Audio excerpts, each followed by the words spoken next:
Tonight, we begin with a story that should concern every American, every European, and frankly, every citizen of the free world who still believes that the post-World War II international order means something. What we are witnessing tonight may represent the most serious escalation in European security since Russia launched its full-scale invasion of Ukraine in February of 2022. And I want to be very careful, very precise about how I frame what we are seeing, because the implications of these developments are not speculative. They are historic, they are real, and they are unfolding right now. Let me start with what we know. Over the past 72 hours, satellite imagery and intelligence reports from multiple NATO member states have confirmed a significant buildup of Russian military forces along the borders of Estonia, Latvia, and Lithuania. These three countries, known collectively as the Baltic States, represent something Vladimir Putin has never fully accepted. They are former Soviet republics. They are now sovereign democracies. They are full members of NATO, and they sit directly on Russia's western doorstep. For Putin, the existence of independent, Western-aligned states on land that was once part of the Soviet Union is not just a geopolitical inconvenience, it is a personal and ideological rejection of the world he believes Russia should dominate. Now, let's talk about the numbers, because the numbers matter. Intelligence estimates indicate that approximately 40,000 Russian troops have been repositioned toward the Baltic region from multiple military districts. We are not talking about symbolic troop movements. We are seeing mobile missile systems, advanced air defense batteries, armored units, large-scale logistics and supply convoys. And that last part is critical. Military analysts will tell you that logistics movements, fuel, ammunition, medical units, command infrastructure are the clearest indicator of intent. Armies do not move supply chains like this for political theater. This is the kind of preparation you see before something real. And here is what makes this moment fundamentally different from previous Russian saber-rattling. This time, Poland has closed its border with Belarus completely. For the first time since joining NATO, Poland has taken the extraordinary step of sealing a major international boundary, citing what officials describe as imminent security threats stemming from coordinated Russian and Belarusian military activity. That is not a symbolic gesture. That is a move with massive economic, diplomatic, and military consequences. And it tells us something important. Countries on NATO's eastern flank are taking this threat very seriously. And NATO itself is not responding with words alone. NATO is moving forces. But to understand why this matters so much, we need to talk about geography, because geography, in this case, is destiny.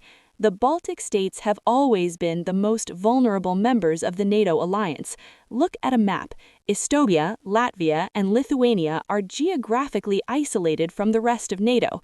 They border Russia to the east and Belarus to the south, a country that has effectively become a Russian military outpost. Their only land connection to the rest of the alliance runs through a narrow strip of territory between Poland and Lithuania known as the Suwalki Gap. Military planners have been warning about this corridor for years. It is approximately 65 kilometers wide. That is it. That narrow strip of land is the only physical connection between the Baltic states and the rest of NATO. If Russia were to seize the Suwalki Gap, Estonia, Latvia, and Lithuania would be cut off. They would be isolated, and in military terms, they would be extremely difficult, if not impossible, to defend without a massive and costly operation to reopen that corridor. This is not a hypothetical scenario dreamed up in a Pentagon briefing room. This is real geography. This is what Russian generals study. This is what Vladimir Putin looks at every single day. And tonight, it appears that he may be testing whether NATO has both the will and the speed to defend it, because speed matters. Any delay, any hesitation creates opportunity, and history tells us that Vladimir Putin is a leader who exploits hesitation. Now, let's pause here, because this is the moment where people often ask the wrong question. The question is not, is Russia about to invade the Baltics tomorrow? The real question is Russia positioning itself so that it can, and so that it can decide later? That is how modern military coercion works. You create pressure, you mass forces, you force your opponent to react, and then you see who blinks. Tonight, the signal from NATO is clear. They are not blinking. But whether that signal is strong enough remains to be seen. Let's talk about NATO's response, because this is where the situation shifts from tension to transformation. Within hours of intelligence confirmation that Russian forces were repositioning toward the Baltic borders, the North Atlantic Council convened an emergency session in Brussels. Emergency sessions are rare. They signal that member states believe the threat is real and immediate, not theoretical. The outcome of that meeting was the activation of enhanced readiness protocols across NATO's eastern flank. In simple terms, that means commanders have greater authority, forces are moving without delay, and equipment is being deployed rather than stored. This is NATO transitioning from warning mode to action mode. The United States moved first. The Pentagon confirmed the deployment of an additional 5,000 U.S. troops to Poland. These are not rotational forces already in Europe. These troops are being flown directly from bases inside the continental United States and are expected to arrive within 48 to 72 hours. That timeline is deliberate. It sends a clear message that Washington is willing to put American soldiers in harm's way to defend NATO territory. Germany's response may be even more significant. Berlin has activated its Rapid Response Brigade, approximately 4,000 soldiers now moving into Lithuania. For decades, Germany has approached Russia with caution, shaped by World War II history, Ostpolitik, and deep economic ties through energy dependence. That restraint appears to be ending. When Germany moves this decisively, it signals that European leaders believe the situation has crossed a critical threshold. The United Kingdom is reinforcing its forces in Estonia, sending armored vehicles and additional personnel to a NATO battle group it has led since 2017. France is repositioning air assets to Romania, expanding NATO's air defense coverage. Canada is reinforcing its presence in Latvia. Taken together, roughly 20,000 additional NATO troops are being deployed along the eastern flank. This represents the largest rapid deployment NATO has undertaken since its founding in 1949.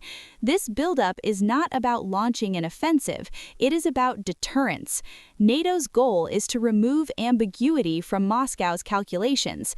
Any Russian move would immediately place its forces in direct contact with American, British, German, French, and Allied troops. Now we need to talk about Poland, because Poland is central to this moment. Poland has long warned that Russia responds only to strength. Tonight, Poland acted on that belief by completely closing its border with Belarus. This decision carries enormous economic and diplomatic costs, but Warsaw judged the security risk to be greater. Earlier today, the Polish government released a statement explicitly referencing Article 4 and Article 5 of the North Atlantic Treaty. Article 4 allows consultations when a member feels threatened. Article 5 is the Mutual Defense Clause. Poland is not invoking Article 5, but by mentioning it publicly, Poland is signaling that it believes the alliance may be approaching that line. This language is intentional. It is a warning.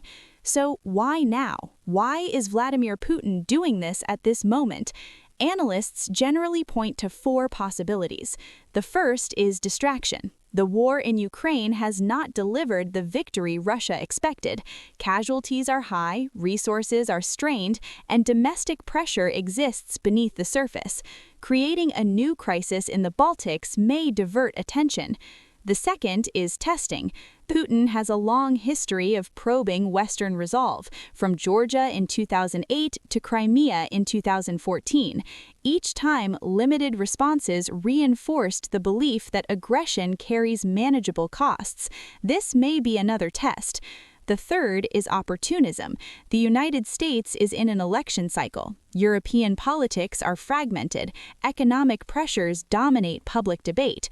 From Moscow's perspective, this may look like a moment of Western distraction. The fourth theory is the most dangerous, that this is not a test at all, but preparation. Preparation for a move designed to permanently reshape the European security order. The White House has been active throughout the day. The president delivered remarks from the Situation Room alongside senior national security officials, stating clearly that America's commitment to Article 5 is ironclad. Any aggression against a NATO member will be met with the full force of the alliance. Strong words, but deterrence is not built on words alone. It is built on certainty. Certainty that any Russian move would trigger immediate confrontation with NATO forces. That is why these deployments matter. They are not about winning a war. They are about making war unavoidable if Russia chooses aggression. That is deterrence. And tonight, NATO is moving fast to make that deterrence credible. Now, I want to bring this back to the people who live in the Baltic States, because behind every map and every military briefing are real lives. Estonia, Latvia, and Lithuania are not abstract buffer zones. They are independent nations whose citizens remember exactly what it means to lose freedom. For 50 years, from 1940 to 1991, these countries lived under Soviet occupation. Their governments were dissolved, their languages were suppressed, their cultures were erased. Hundreds of thousands of people were deported to Siberia.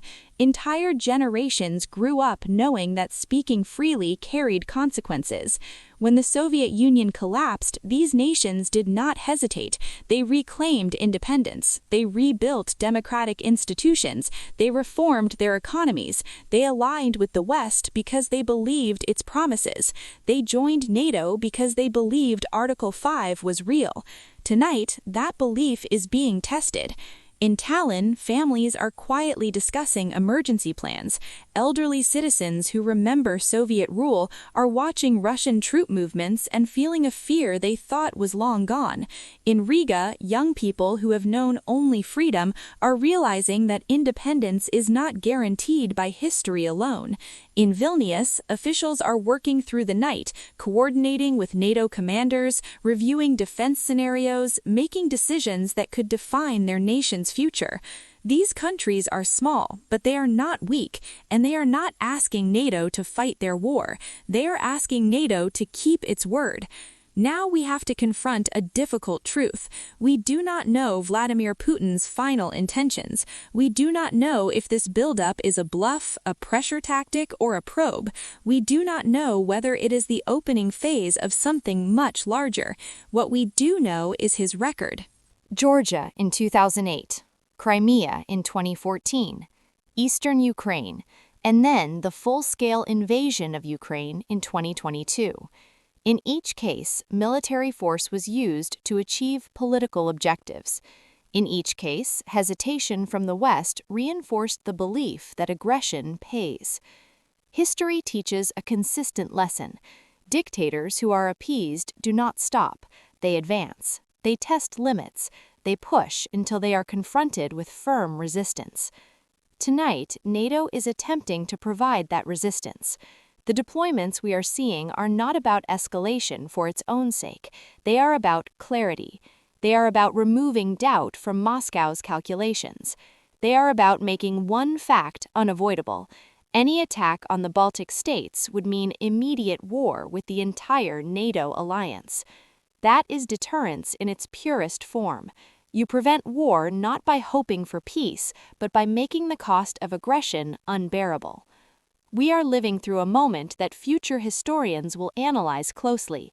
Decisions being made right now in Washington, Brussels, Warsaw, and the Baltic capitals will shape the international order for decades.